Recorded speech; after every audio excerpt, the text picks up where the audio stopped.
Je peux te poser une question indiscrète? Dis-moi. T'es nymphomaniaque? Je pense pas. Okay. On me le dit des fois, mais je pense pas parce que une nymphomaniaque, moi, de ce que j'en connais la définition, c'est ne peut pas être satisfaite. Et moi, je peux être satisfaite. Si on me donne 2-3 orgasmes, il n'y a pas de souci. Après, je laisse la personne tranquille. Attention, après, apparemment, ça se dégrade avec le temps. Ça veut dire que la nymphomaniaque, au départ, a un fort appétit.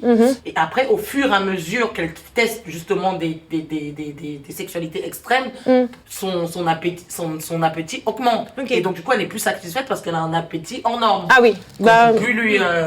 Je pense que j'ai une forte libido, mais je pense pas d'être nymphomaniaque.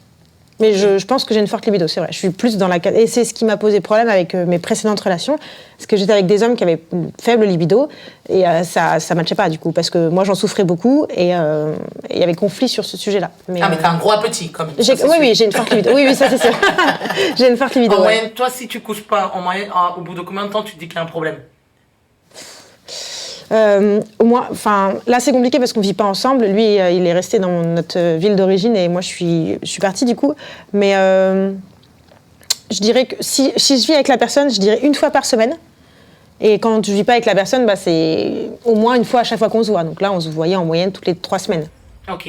Donc, et au-delà de 1 fois par semaine, tu ressens un manque physique? Ouais, je commence à sentir un manque physique. Déjà, je me laisserai pas mourir toute seule parce que j'ai des sextoys et que je m'équiperai toute seule. mais oui, et avec des précédentes relations, après, j'ai déjà tenu pendant 9 mois. 9 mois? 9 mois, c'était horrible. Et ouais, ou même pendant plusieurs mois où je le faisais 1 fois, tous les 2 mois avec la personne. Et ça, c'était compliqué. 1 fois tous les 2 mois. Est-ce que, bon voilà, ça m'évoque une autre chose. On sort un peu du sujet. Est-ce que pour toi, c'est un indicateur de bonne santé relationnelle, le sexe? Est-ce que moins de sexe ou plus de sexe est un indicateur de la santé de ton couple?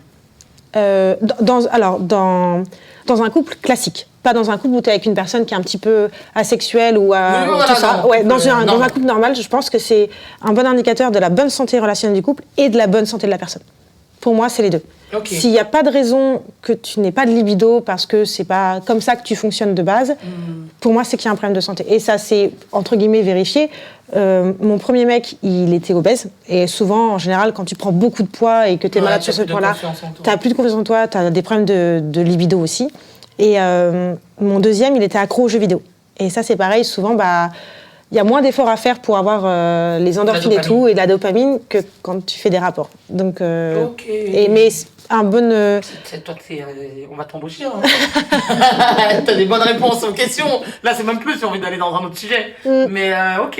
Mais ouais. Mais puis relationnel aussi, parce que, comme je disais, pour moi, quand tu as envie de prendre soin de la personne, tu as envie de lui apporter du plaisir, que ce soit du plaisir de je lui ramène un café de la cuisine parce qu'elle a envie, ou que j'ai envie de lui faire un cuni, en fait. Tu as envie de prendre soin de l'autre, tu as envie de lui donner quelque chose.